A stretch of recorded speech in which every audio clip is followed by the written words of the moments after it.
Every moment in my childhood was a crisis.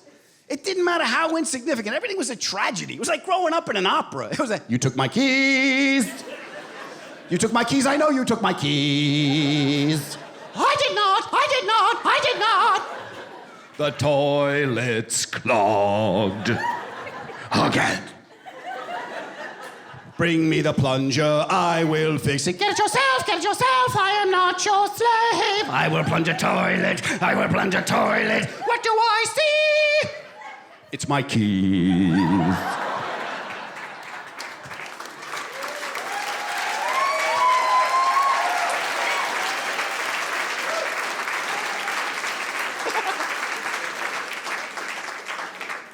Yeah. They're out of their minds, my parents. Bunch of screaming Italians who are all law-abiding citizens, as far as you know. That's the culture I grew up in. I basically grew up in a crime family without the money, power, or influence. Yeah, just the fear and paranoia, that's all I got. Yeah, my Uncle Tony is a little shady. We used to call him Uncle T. The police called him a person of interest, but I remember once he was staying over the house, right? It's early in the morning. He's downstairs in the kitchen. I came down the stairs. He looked at me and goes, what? Come here. What? Come here. What? Get over here.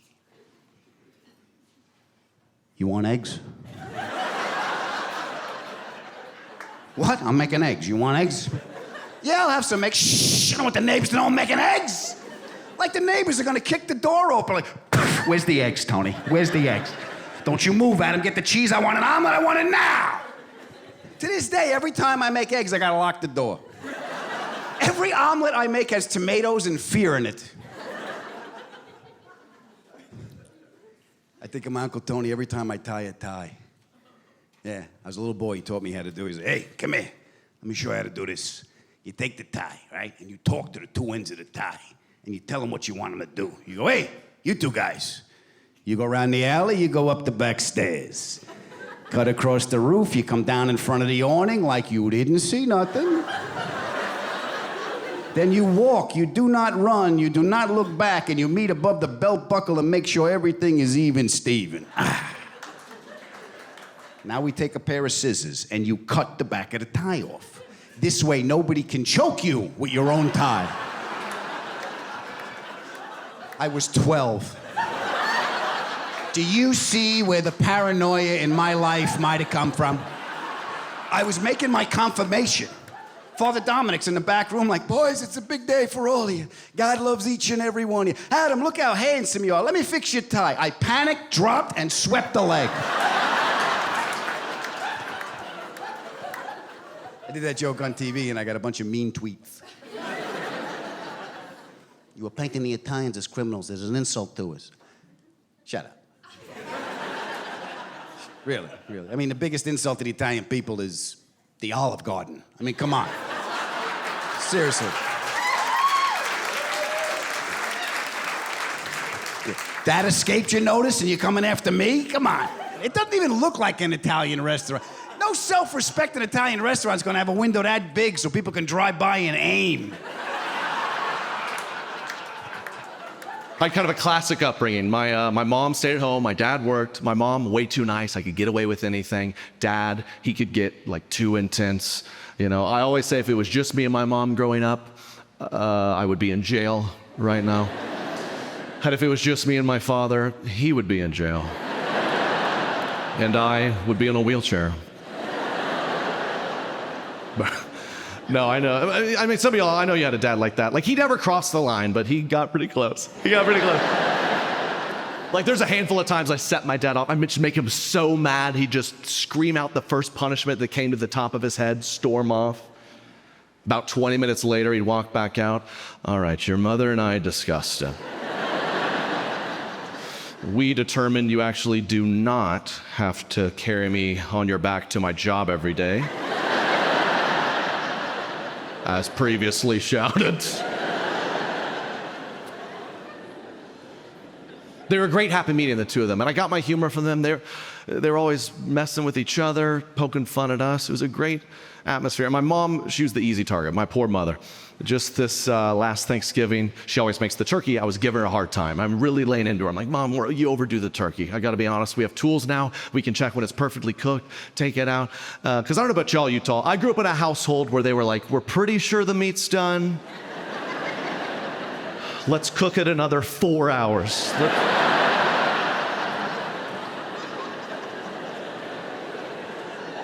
I grew up dunking my chicken in water, just trying to get it. I looked like Joey Chestnut on the 4th of July. Oh. It was like, pass the A1. Like, you don't need the flavor. I need the lubricant.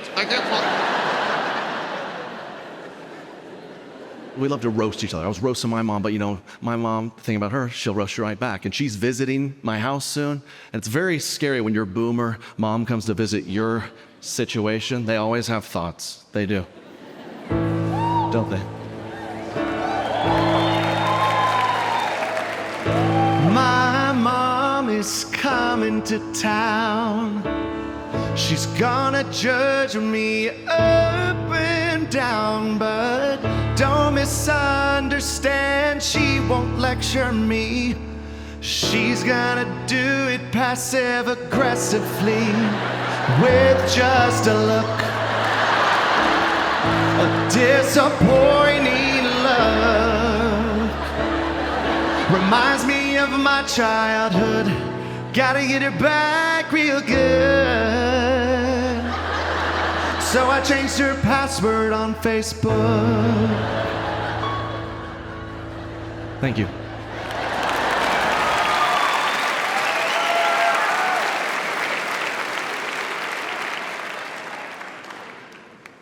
She's like, you know what, Trey? I'm just doing what my mom taught me to do. Cooking the turkey, whatever. I didn't grow up with all these phones, this and that. All I know is what my mom taught me. And it kind of occurred to me when we were 8 months pregnant, we got thrown a million links, podcasts, YouTube videos, you name it, to prepare us. And it's kind of amazing any of our parents did as well as they did raising us, considering they apparently just winged it. I think my parents' philosophy was just like, let's coach his little league teams and hit them. I think.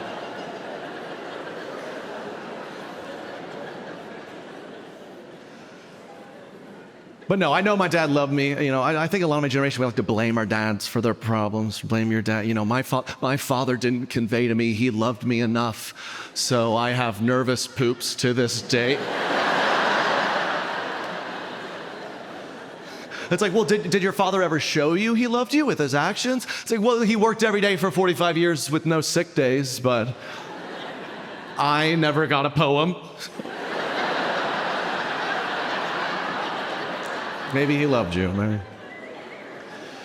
And I know my father loved me, but he was old school, right? He did, wipe some dirt on a kid, real men don't cry, be tough, be a man, all that good stuff. But as the years have gone on, my father, he's gotten more and more sensitive, very emotional. I feel like that happens with age.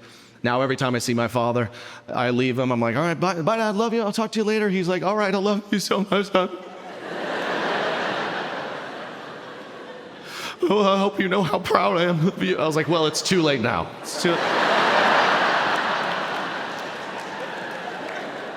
You used to whoop me for crying, so I'm a little confused. And this is strange, but my entire family and I, including my mom, are actually world champion foosball players. Yeah, thank you. And my mom is in the Foosball Hall of Fame. Yeah.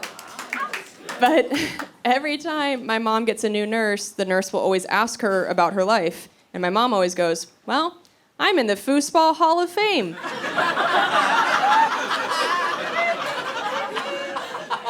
And every nurse goes, sure you are.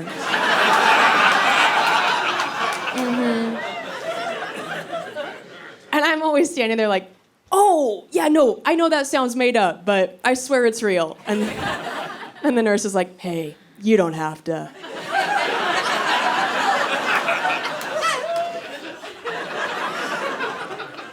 And I'm like, lady, I swear to God, I can show you her trophies, I can show you a video of her playing. And that's when the nurse starts to look at the other nurses like, oh, does the daughter have dementia too? It's like a T-Mobile family plan of dementia. It's like too weird to believe. And my mom growing up was also somebody you did not want to cross. My parents got divorced in the 90s, back when there were home phone answering machines.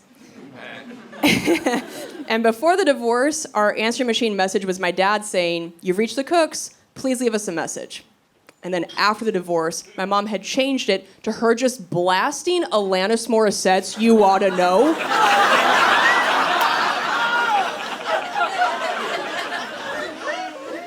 So every time my dad would call, my mom would let it go to the machine so that if he wanted to leave a message for her, every time, he first had to sit through the lyrics, and I'm here to remind you of the mess you left when you went away.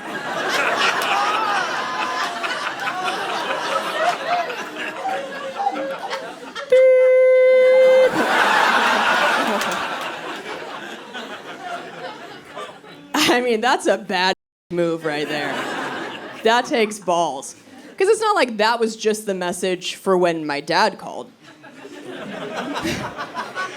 That was the message for literally anybody who called our house. So after a while, we started to get messages from people like, "Hey, this is Dave from Blockbuster. And I'm here to remind you."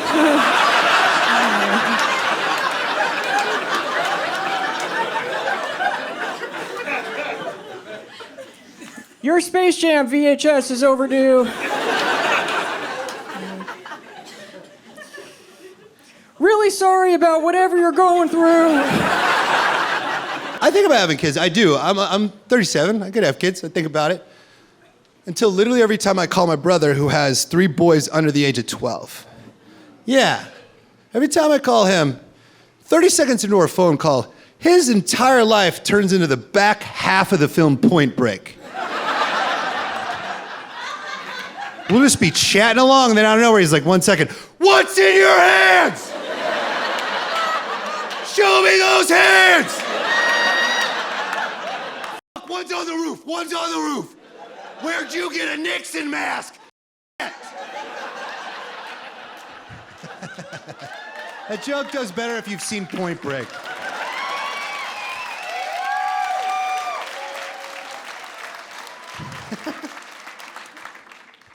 I think it's crazy how quickly in life we separate children on whether or not they have a chance at life. We do. You may be like, "What do you mean?" What I mean is reading groups. That's when they're 6 and we're like, "Split them up. These are the maybes and these are just keep them busy."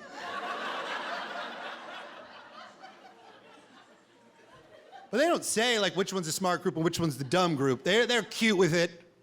They're like, "You're the red group and you're the blue group." But even at 6, you know. You're like, "Shit. My group loves glue. We can't get enough of this stuff." We're doing like glue charcuterie, you know? Like, why don't you take the glue stick, dip it in some wet cement? Yeah, it freaking rocks, okay? Maybe we should read a little bit. And they're like, "We would, but remember how last reading we glued all the books shut? Damn it." We did, and it rocked. It was fun. I remember one time, our teacher went to split it up. She's like, "Red group over here, blue group over here." And my buddy was like, "We're not the blue group, we're the glue group, right?" And I was like, "No. We shouldn't be proud of what we're doing. We should be ashamed." This story is just dedicated to the fallen brothers of the glue group. A lot of them aren't here anymore. Yeah, they blew up a lot of garages. Yep. They went out doing what they did best, guys. Just not reading instructions at all. Remember the first couple months of the lockdown is just some real dark days. Yeah, I just thought I'd bring you back there. I remember the first couple of months of that lockdown, the whole world's caving in around me. All of us, we don't know what the hell's going on. You lost your job, you're locked in your house with your kids. Just washing your mail and I tell you, man, I found myself doing all these childhood activities, like doing puzzles and playing board games and crying. Maybe throw in some long showers.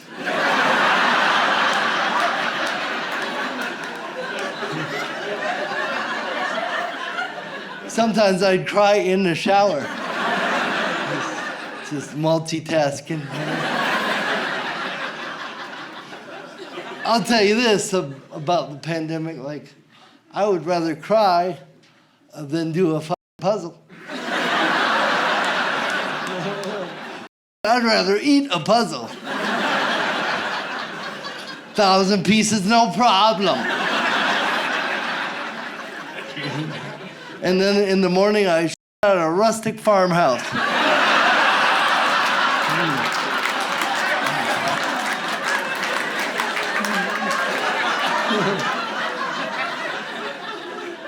Which is weird, because it was a puzzle of a kitty.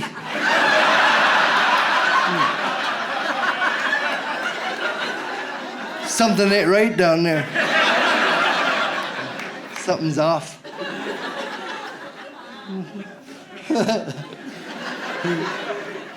So stupid. All right. I just don't trust anyone who's never worked a job where they thought about killing themselves at least once. At least once. Once. You're just like, this could all end, and I can end it right now. I'm not even clinically depressed right now, but what if? What if I just killed myself, That thing where you're like, God damn it, I got 5 hours left in this shift. Or...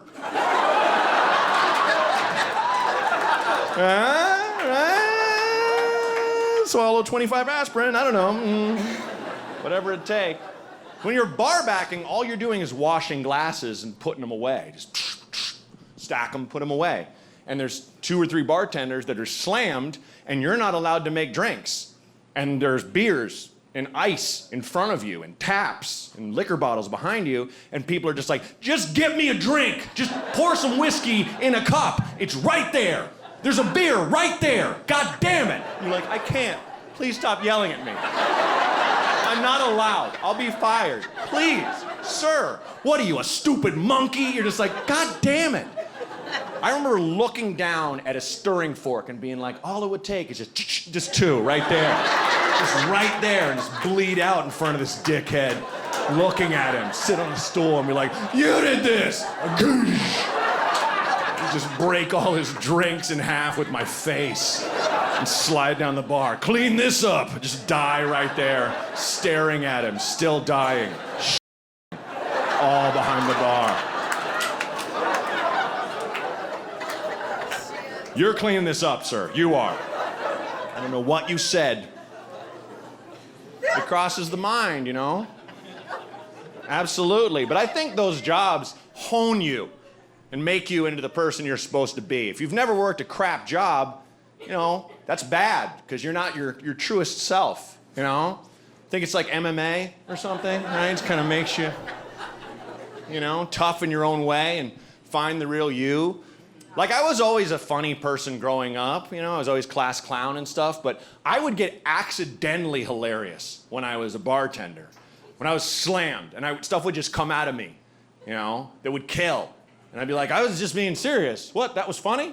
I remember being so busy, in the weeds, as we call it in the industry, the folks here know, I lost my sight. I don't know if it was sweat in my eyes, I don't know if I was dehydrated, but my eyesight went blurry, and all I saw were colors and shapes. That's it. And I'm just pushing drinks out and hoping I'm making the right change, and feeling credit cards like Braille to see who it is. You know, it was awful. And then some dick somewhere in front of me goes, "Am I invisible?" And I said sincerely, "Who said that?" And the whole bar cracked up. And I'm like, "Yeah, throw him out." And they did. The guy's like, "Hey!" Threw him out the door. I am Caligula. The only way I found out that we were not as wealthy as I thought was the first time I went over to a slightly richer family's house for Thanksgiving, and we all sat on the same kind of chair. I was blown away. I was like, "You've got 11 of this one chair type? Are you secretly a duke of some sort?" Like every holiday meal at my house would be like, "Ivan, go get the computer chair for Grandma." I'm dragging it down the hall. "I wanted the computer chair." My mom's yelling out of the kitchen, "No chance. You are sharing the piano bench with your brother."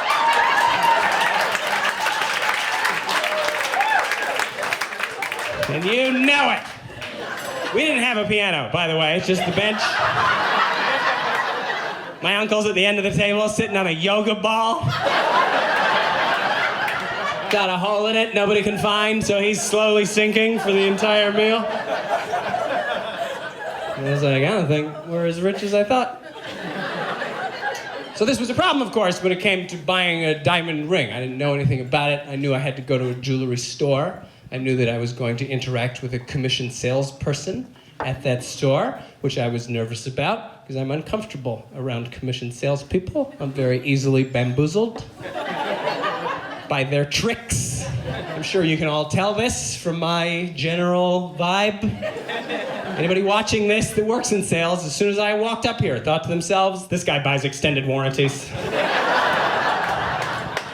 I know what I look like. I don't exactly know the kind of energy I give off on a first impression. I do know that it means if I go to any type of ethnic restaurant, it is a 100% guarantee that I will be cautioned about spice. It's not easy getting a medium with this face. "Yeah, I'll have a medium." "No, you won't. Not here, you won't." "You had our medium?" "I doubt it. Guy looked like you got a medium yesterday. We had to call an ambulance." "So you can have a mild and a milk."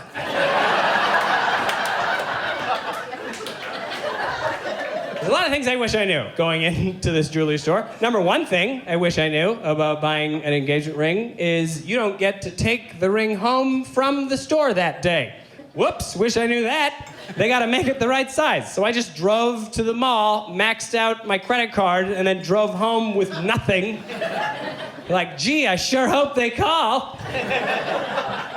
But they did call. I got lucky, I guess. I go back to pick up the ring. This is where it gets weird again. I show up, I was like, "Hi, my name's Ivan. You said my ring was ready?" And the guy goes, "Oh, yeah, okay." Then he goes in the back, he comes out. He's got the ring in a tiny Ziploc bag, like it was evidence in a murder. And he tried to hand it to me like that. I didn't even accept it. And he goes, "Oh, do you need a box?" "Yeah. Who's proposing without the box? That's the whole thing. How smooth of a guy do you think I am that I'm gonna kneel down and just dangle that out there like, babe? You wanna stay together till we're dead?" They wrote my name on here in pen. Could be your name. Yeah, man, I used to get bullied a lot because I didn't, like I said, I didn't cuss. They thought I was a snitch. They was like, "What kind of person? What kind of? You don't. There's no adults here. You can cuss now." And I'm like, "Nah, man, it's bad." I used to get bullied. Anybody here get bullied? All right, nice. 7 of y'all. The rest of y'all bullies. All right, got it. I used to get bullied a lot. I never got beat up though, because if you can beat me up, I'm not dumb. I'm not gonna fight you. So I used to get punked out as a kid all the time. Kids would be like, "I'll knock you out." And I'm like, "I agree." Unless there was people around, you couldn't punk me out if there was people around. One time there was a kid named Rodney. Any Rodneys here? I hate you. So This kid waited till the teacher left the classroom, right? We all know teachers leave the classroom, students gotta act up. This man took a high school book from the other side of the classroom, threw the book at the back of my head. And I was like, oh, okay. I'm gonna act like I didn't notice that. Then some kid behind me was like, oh, snap! He just threw a book at your head. Like I actually didn't notice that. So I had to get up out my desk like, who just threw a book at my head? And Rodney was like, I did it. And I was like, since nobody wants to admit it, I'ma let it slide right now. And Rodney was confused. He was like, no, I was the one who just said that I threw the book at your head. I said, oh, word, it was you, Rodney? Do it again. Then he did it again. Just like I requested, right? Yeah. I love books thrown in my head. Then he got in my face. I said, get out my face, Rodney. And he goes, or what? And I said, or Mufasa with a beard in 10th grade, because that's who he sounded like. You deliberately disobeyed me. That's what he sounded like. I told him, I was like, listen, Rodney, I'm gonna give you to the count to 147. And you gonna find out or what? And you don't wanna find out or what? I'm gonna say it one more time, I'm not gonna stop.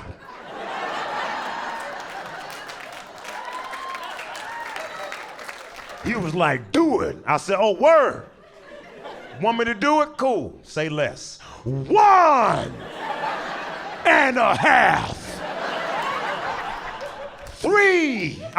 2. Dang it. Guess I gotta start again. Hopefully I finish before our teacher, Miss Lisa, come back. Before Miss Lisa come back. Come back, Lisa. She never came back. You just kept throwing books in my head, but I don't care, man. Because my life is great. I'm doing my second special, and honestly, I heard he's in jail right now. That's all right. That's right. Yeah. Yeah. That's right, baby. They locked him up, threw the book at him. So I don't care. What's going on? When he and I got together, we had that conversation about labels, because I felt ready to be called boyfriend and girlfriend, and he goes, being in my 40s, I feel like I'm a little old to be called somebody's boyfriend, but if you call me your man friend, sounds like I'm not allowed in your playgrounds. I was like, all right, well, what are you gonna call me? And he goes, I'll just be like, this is my lady.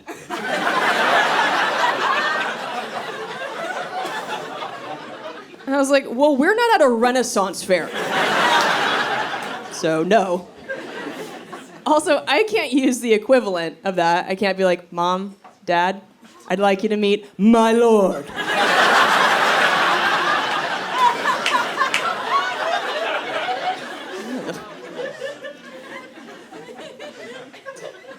And he's also a comedian. My ex-husband was actually a comedian too. I can't stop right. No, I didn't tell you.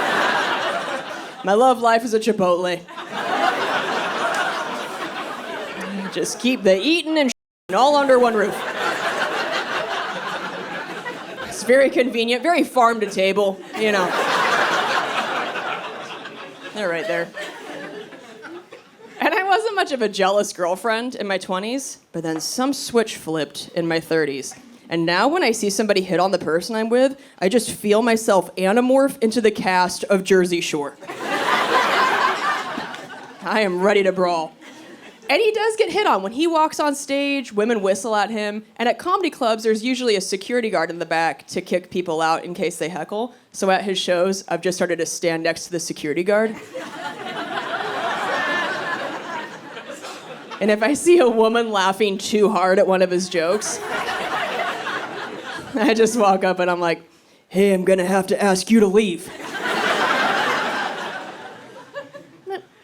He's my favorite comedian. Well, he's my lord. Scoot, beat it. I feel like most people assume I'm exaggerating during that joke, but if you follow me online, you'll know I posted a video a few months ago of a woman who sat in the front row of one of my shows, and after I told that joke, she goes, "Your boyfriend is my favorite comedian. We've seen him like 8 times." And I was like, "Lady, did you not just hear that this is when I go snooky on somebody? What are you doing?" And she doubled down. She's like, "He's so cute. He's so hot. And he responds to my Instagram comments."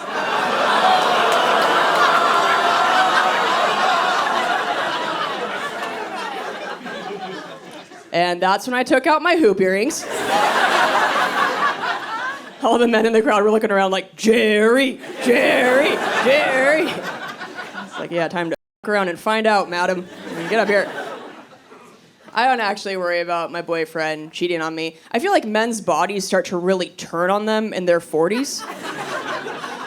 He has to wake up every 2 hours in the night to pee. And when I see him in the morning with bags under his eyes, I hug him and I go, "Babe, I'm sorry you didn't sleep well." And then I think, "You're too exhausted to cheat on me." You're not getting enough REM to pull off 2 relationships. I like you slow like this. Can catch you if I need to. Get back here. But now the second I see him start to reach for melatonin, I'm like, "The f*** are you resting up for, huh?" You stay sleepy. I don't usually mind our age gap, but there is that new filter on TikTok where couples are posting pictures together, and then a filter goes across the screen, and it shows you what you'll look like together in 50 years. Like it ages you. So I did that with a picture of me and my boyfriend, and when the filter went across the screen, it just made him disappear.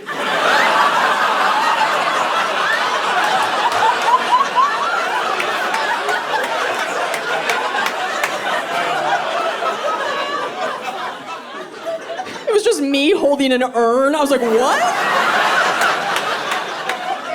No, please."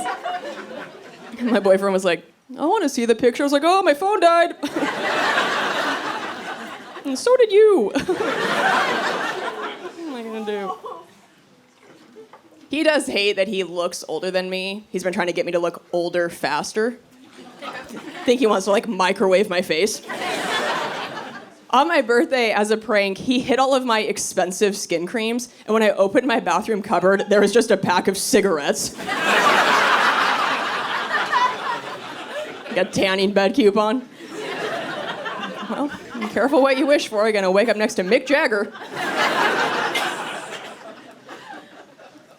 I have been telling my single friends that they should date somebody older than them. It's the best. They got their lives together, they're financially secure. My boyfriend has a lake cabin. You think I give a shit that he has a fake hip? I don't. So I know a lot of you saw me get 3rd place on America's Got Talent. Thank you. America's Got Talent is an amazing show to be part of. It is definitely a little weird because it's the largest talent show in the world. But it's like comedy versus whatever, right? Like, do you like one-legged unicyclists? How about 2 dogs in a duffel bag? Doesn't make any sense, this show. And I don't mind getting 3rd place. That's actually great. You know, I'm touring all over, and, I'm here tonight.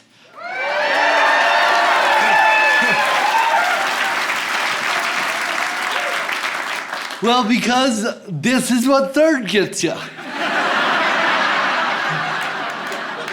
Yeah, f*** you, Hollywood.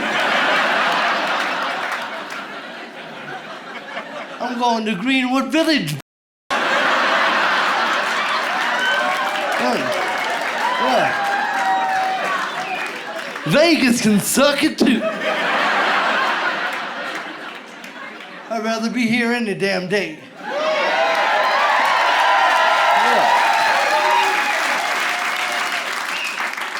Well, I live here. It's great, you know. Again, third place is amazing, but the thing is, me getting third place just proves once again that Americans have no idea how to vote.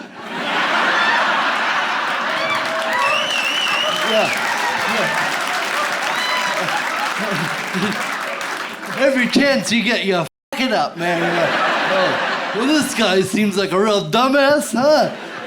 That's my guy, yeah.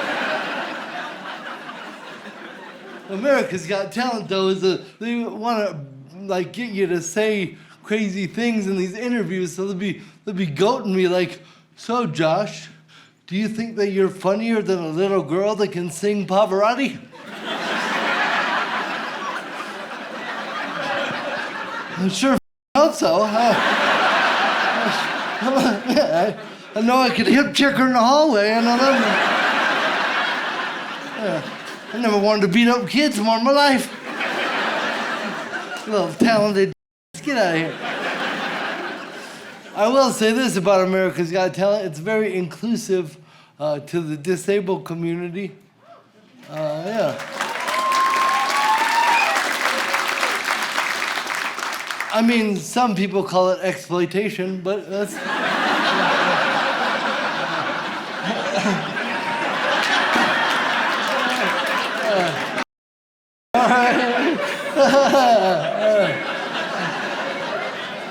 No, it is a very inclusive show. Like, you know, I have cerebral palsy, and there's amazing acts like Cody Lee. He's blind and autistic. Man, he's amazing. Such an amazing talent.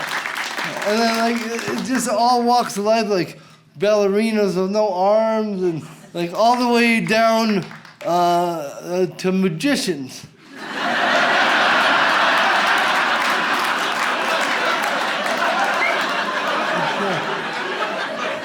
I'm not sure what spectrum that is, but they're definitely on it. Again, I don't mind getting third place. But do you understand how humiliating it is to lose to a magician?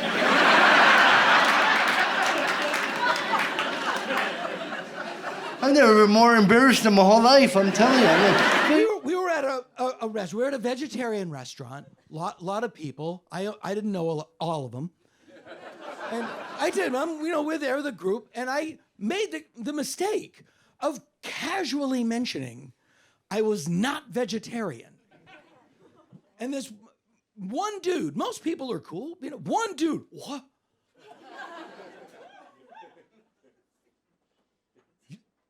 You'll eat a steak? Yeah. Oh, but you don't want to watch them murder the cow. Nailed it. I love my brother. I don't want to watch my parents.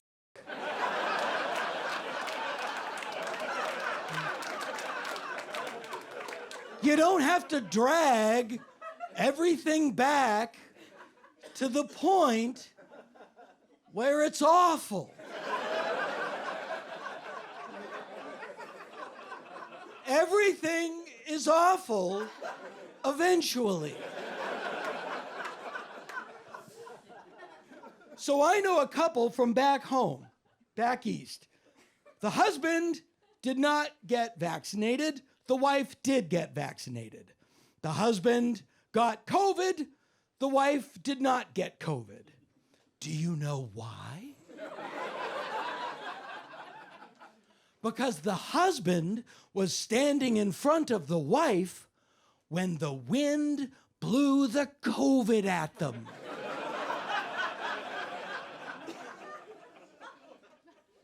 You can be wrong. It's okay. When did that become illegal? You can make a mistake.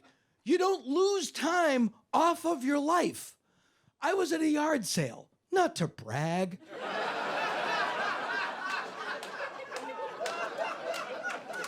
Yeah, I'm a big shot. I go to yard sales. No, we're at a yard sale. And there was this stack of old People magazines. People magazines that were old. Not Old People magazine. Not like Matlock Watcher. Denture Enthusiast. And my favorite, Extremely Legal. And there was a People magazine from 1986. And the cover story was, "The most respected man in America, Reader's Poll." You know who it was? Bill Cosby. Reagan came in second. True. We made a mistake. We didn't know. He was the most respected man in America. And then he went to prison. And then they let him out. I think they were afraid he was going to commit suifrazzle-frizzles. I went to high school in the 1980s. Every guy in my graduating class had a mullet. Seemed like a good idea at the time. You look in my yearbook now, it looks like I went to high school with a lesbian separatist militia.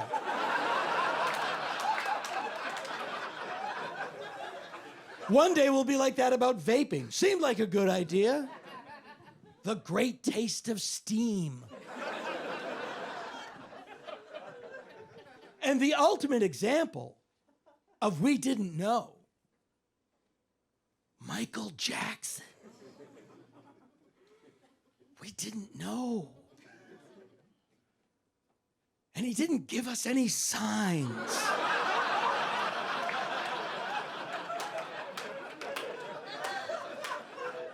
Who would have thought that a glow-in-the-dark skeleton who dressed like Napoleon and lived by himself in an abandoned amusement park with other people's children and a feral chimp would have such a creepy dark side?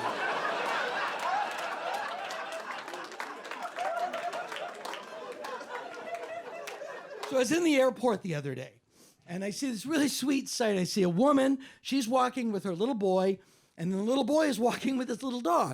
And it was just like, boop, boop, boop. It was so sweet. And the only thing that was interesting about it to me was that the woman was covered in tattoos, just completely sleeved on both arms, huge plate across her back. And I understand that's normal now. That's culture. I'm just glad it wasn't culture when I was that little boy. Just thinking about the tats my mom would have gotten. Pack of merits in an astrology magazine. Big Gothic font across her chest. Can I have 5 goddamn minutes to myself, please?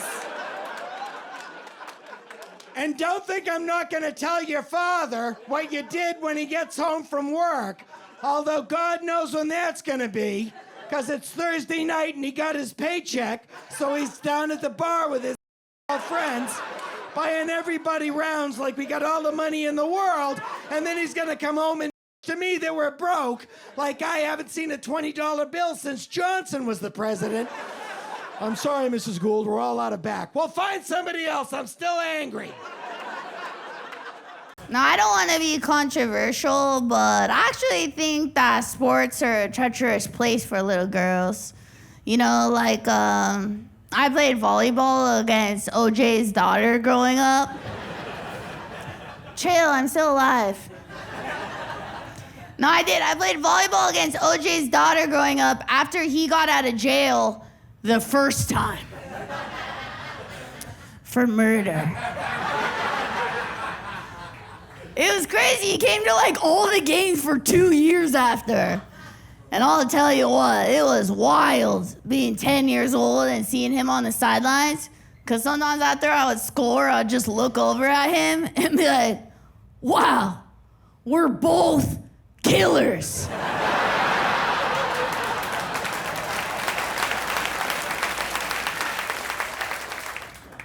My entourage? My grandma and her friends? Yeah, they're in their 90s, dude. You don't feel old around them. Like when I turned 40, I had a panic attack. I was like, oh my God, I can't believe it, I'm 40. Around them, they're like, what? What? You're just a child. You're still a child. And I'm like, yeah, I'm still a child. But I feel bad for them because they don't have that in their life. Like when they turn 90, they don't have anybody making them feel better. Like they don't have a friend that's like 150 to tell them that, you know what I mean? When they're like, I can't believe it.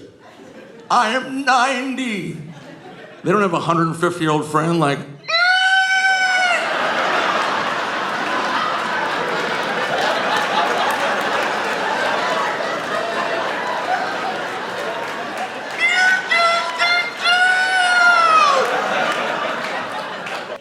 So this happened to me. I was driving by my middle school, and this was a memory from 6th grade where my 6th grade teacher, she was our Spanish teacher, and she would like make the white kids change their first names to Hispanic names. What was that? Does it help you learn? It's like, okay, so I'm a Jose now? I don't understand. I'm going through puberty. I have enough of an identity crisis as it is. But my best friend Jeff, he didn't play ball. On his name tag, he wrote Mr. Goodbar. Like the candy bar. And here's the memory. My teacher sees it, and she lost her mind, and she goes, you can't call yourself Mr. Goodbar! And he goes, why not? And she goes, because Mr. Goodbar is a porn star!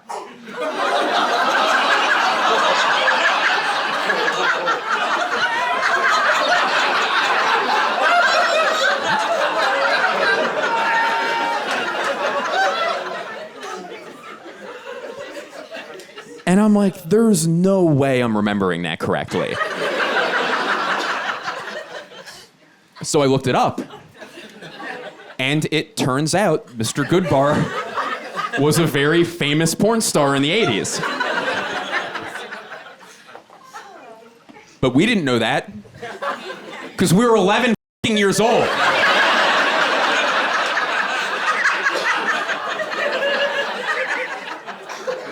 Senorita Pregunta.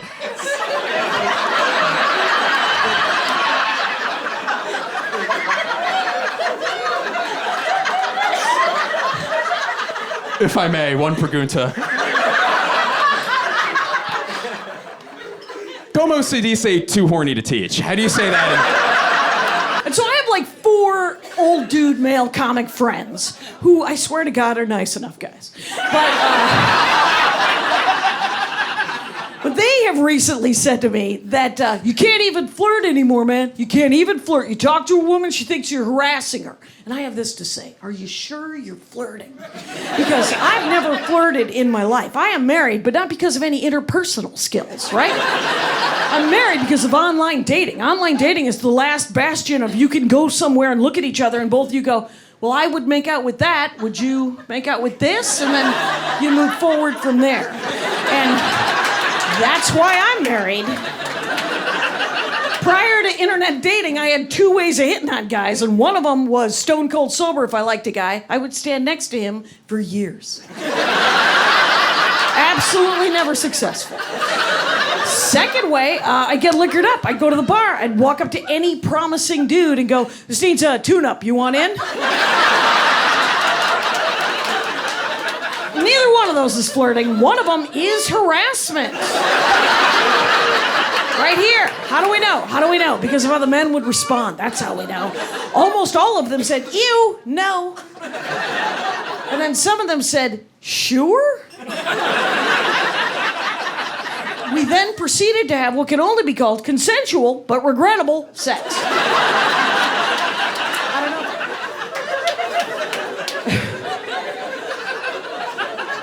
And then I looked up the definition of flirting. Flirting is harassment. That's the definition. It's either successful harassment or unsuccessful harassment. The best definition of flirting I read was this one: an interaction with another person wherein you make the other person feel good about themselves. Ooh. Who's doing that? And then I realized who's doing that, and it's my dad. My father is an aluminum siding salesman, though vinyl is final, steel is for real. Still selling LFTBD, Milwaukee, windows, doors, anything you need, roofing. But I recently found out that he hit on one of my best friends, Maria Bamford, at my wedding. Now, in his defense, at my wedding, Maria Bamford was a tiny 35-year-old blonde woman, which is his favorite kind of person. But she told me this, and I was like, I'm so sorry. And she said, don't be sorry. He didn't touch me. He didn't even say anything weird. I just got the impression that he thought I was pretty. I was like, that's that crazy definition of flirting. How did he do it? She goes, I have no idea. So, the last time I was home, I had dinner with my dad, and then I had breakfast with my dad. And at breakfast, I said, you hit on Maria Bamford using some weird skill. What was it? He was like, it's a sales technique, Jackie. It's called the post-close warm-up. I've been trying to teach all you kids how to do it since you were born. Is anyone listening to me? He said, I hit on the waitress. We went out to dinner last night. We hit on the waitress last night using the post-close warm-up. You were there. And I was like, I remember you hitting on the waitress, Dad. I also remember it not being successful. And he goes, it's not always going to be successful. It's a waitress. That is a hostage situation. She keeps going away. You can't build any kind of momentum, but you got to practice on someone. By the way, going to dinner with your 84-year-old father in Milwaukee, we're talking Outback, 4:30. Okay.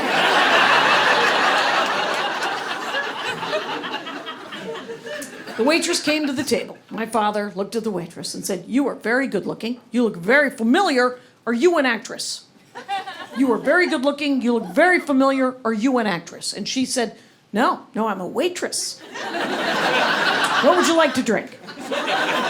He got the coffee. She goes away. She comes back. My dad goes, you just seem so familiar to me. I feel a connection with you. Maybe we've met before. And she goes, maybe. I meet a lot of people. What would you like to eat? He got the steak. She goes away. She comes back at the end of the meal. My father goes, well, it's been very nice meeting you. I hope I see you around again. And she goes, maybe. Here's the bill. Now, there are 3 beats to this thing. The first beat you say in a non-threatening general way, well played. Nice work. Second beat, you say, I feel a connection with you. I'm kind of sorry we've never met before. Third beat, my dad's like, very important. Third beat, you gotta let it go. Gotta let it go. You give it a shot. You say, well, it's been very nice meeting you. I hope I see you around again. If she's interested, she will talk more to you. You will start another round, and eventually, you will sell that woman windows.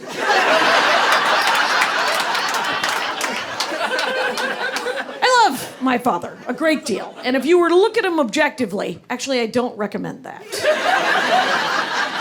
I recommend you look at him subjectively through the love in my eyes, because he's very smart, he's very good with money, he loves talking to people. Actually, like 3 weeks ago, he calls me up and he's like, so I'm watching TV, and at the commercial, there's an opportunity to get a free $100 square pillow. I was like, yeah? He goes, yeah. So I called him up and I was like, I'd like my free square pillow. And he said, well, give us your information. I did. I hung up. Moments later, guy calls back, different guy, to sell me a $6,000 electric bed. And I was like, yeah, that's what that's for, Dad. He's like, I know. I talked to him for like 90 minutes. And it was great, $6,000 electric bed. Talked him down to $3,600. And then he finally said, you know, give me $100 over the phone and then send me $100 a month. We'll bring the bed over to your apartment. And I said, you know, I'm 84. I'm going in tomorrow for heart surgery. If I live, I'll call you back. Click. So he's like, the guy was a pretty good salesman. I think I saved like 3 old people having to talk to that guy. He's very good at a lot of different things. Like he's my brother Russ, who lives in Milwaukee, hangs out with him all the time. He's like, sometimes Dad will tell me that if I get a certain stock in like a week and a half, I can turn it around and make like 10 grand. And I remember the first time he told me that, I was like, really? And he's like, yeah, you should. Don't bother though. And my brother Russ is like, why wouldn't I? No, I want to make 10,000. Why wouldn't I do that? He's like, well, there's not really fun in that. It's because you could make $250,000 if you invest in this other stock. And some sort of mousetrappy kind of Rube Goldberg thing happened, where like a swan came by and rolling a bowling ball. You could make like $250,000. And my brother Russ goes, I think I'm just gonna do the $10,000 thing, Dad. And my dad's like, it's boring, but okay. So he's done it like 6 times, and he has like a Scrooge McDuck pile of money. And I was like, hey, Russ, you got 5 siblings over here. When Dad tells you something like that, why don't you call the rest of us? And my brother Russ goes, why don't you call your dad more often? He's not wrong. I did call my dad not long ago, and I was talking to him, and I said, I was just making conversation. And I said, I turned down a gig. And he goes, you just turned it down. And I said, yeah, didn't want to do it, Dad. And he goes, what was the first thing I taught you? And I was mad because I didn't like his tone of voice. And so I said, I don't know, pick up other people's change. And he became very angry since he's never said that.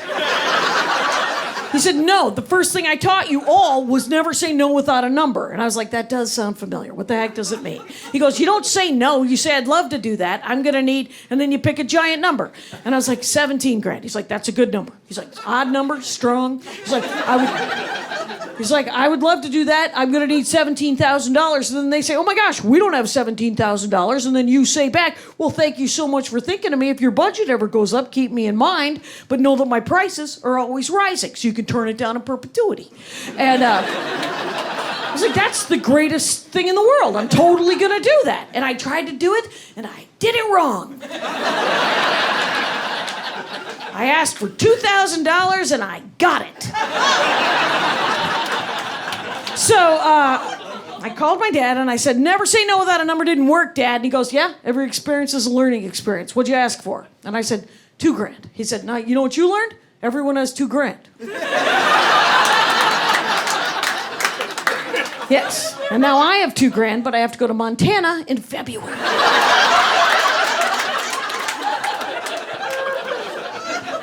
My dad is very much an old school capitalist, right? He thinks that there are tools on the table. You either use them or they get used against you. Actually, in his case, there's a third option. He is bored and he uses them on your behalf. It is a lot like trying to iron something poorly in front of your mother, and then she takes the iron and does it for you. That's what happened. My dad lives in what he calls an old people apartment building, and I was like, Dad, you're 84. What's old to you? And he goes, dead. Dead is old. Any day of the week, you can get a free DVD player in this building. And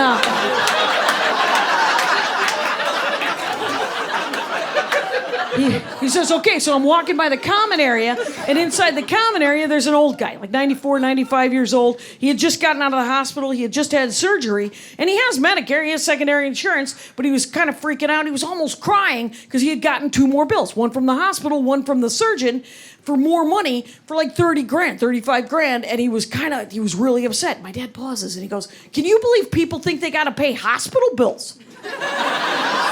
And I was like, Dad, they're bills. People pay bills. And he's like, not a hospital. You die owing a hospital money. That's a win right there. You send them $5 a month. You're trying. They can't do anything. Can't put a lien on anything or garnish your wages. And if that hospital gets any kind of federal funding, they have to do a certain amount of sliding fee scale billing. They don't want to give you the paperwork, but eventually, I'm like, pardon me, Mr. Incredible, while I take notes and tell several hundred people in Minnesota. You ever see The Incredibles? The most heroic moment of The Incredibles was when that guy finds that paperwork for that old lady. And the rest of the movie, quite nice. But that movie, heroic. Okay. My dad says, I can't handle it. So I go in and I tell the guy, I'm like, get the bills, get your checkbook, we'll come into my apartment, we'll take care of this. So they go back into my dad's apartment, and then my dad gets to call the hospital billing. Fun! It's his favorite thing. So he calls the hospital billing, and he's talking to this woman. He's like, I'm talking to this woman, and I was like, so my buddy owes you $17,000. I'm sitting next to him. You're never gonna see this money. And the hospital billing lady's like, but he was in the hospital. And my dad's like, you've already been paid twice. Medicare, secondary insurance, you're triple dipping. I'm sitting right next to him. He's not going to make it. He's barely sitting up. He was in the hospital just a minute ago. Did you know that? The woman goes, he's not going to make it? Well, could he give us like $600 over the phone with a routing number and then we'll write it off? And my dad's like, yeah, we could totally do that. So they give him a routing number and they hang up. And my dad goes, now we're going to go talk to the surgeon. He's right here in Milwaukee. I'll drive. Lincoln Town Car, 99. They get into the car at around 4:30 in the afternoon on a Thursday. They drive to the surgeon's office.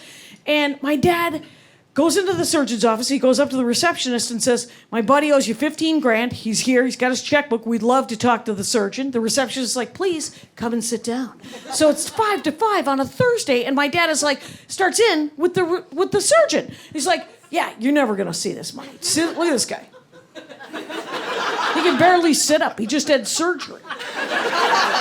And the surgeon's like, but I did the surgery. He's like, you're triple dipping. You're never going to see this money. Surgeon lasted almost an hour 15. Finally said, give me $200, get the heck out of my office.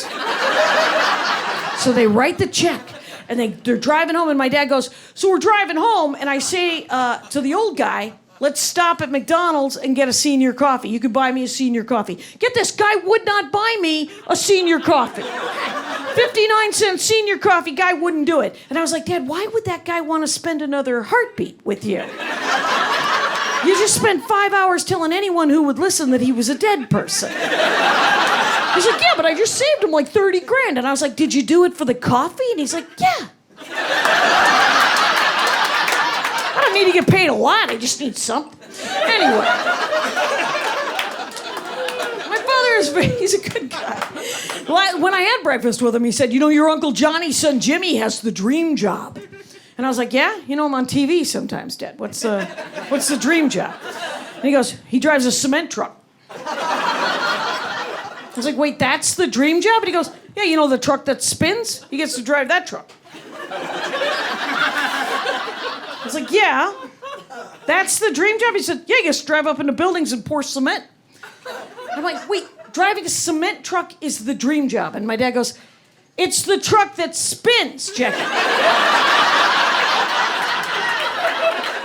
So inside of my very sophisticated 84-year-old father is a toddler who would desperately like to drive a concrete mixer. I have been corrected.